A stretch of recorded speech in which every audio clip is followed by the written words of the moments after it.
That city you just saw burning was Los Angeles, America's second biggest metropolitan city, home to the very heart of American culture and pride. And like you saw in those pictures, LA is burning. Not metaphorically, not as a punchline, literally burning. Now, there can be no gloating over such rioting and contempt for the law. But before the smoke even settles, here's a reminder that needs to be issued tonight. As you watch these apocalyptic images of a metropolis that houses even Hollywood, this is the same United States that lectures India every day about how to handle dissent, about religious freedom, about minorities, about protests, about democracy, about press freedom, about judicial independence, about how we manage Kashmir, and about how often we shut down the internet. Just look at these pictures. This is America's second largest city.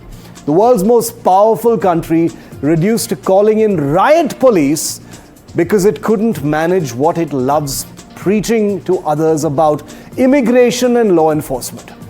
Immigrants rioting in LA after a law enforcement crackdown, violence in the streets, Palestinian flags, police brutality, fires, looting, panic. It hasn't even ended just yet. It's almost textbook chaos in the heart of Los Angeles, except this time the US Congress won't be putting out a report.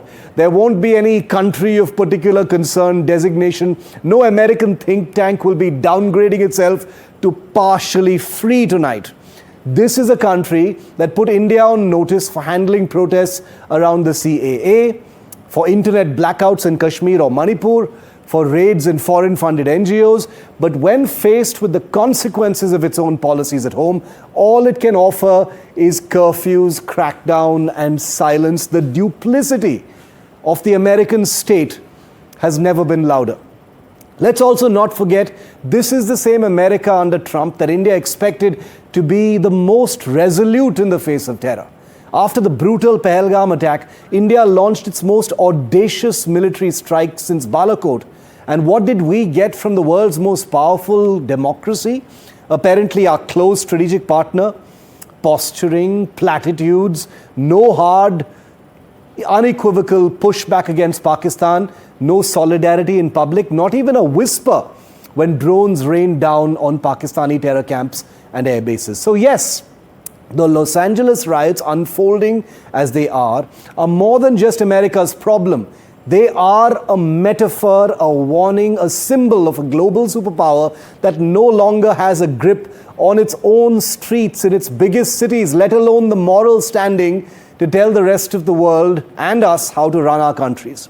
A nation whose second largest city can be held hostage by rage and fire cannot patronize the world's largest democracy, namely us.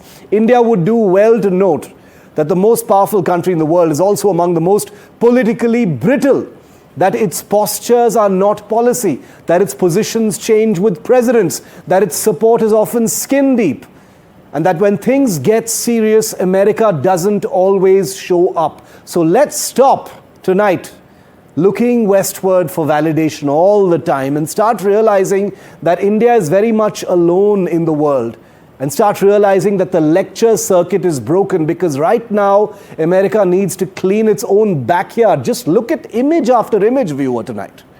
And we're done being the front row students in this moral and morality classroom.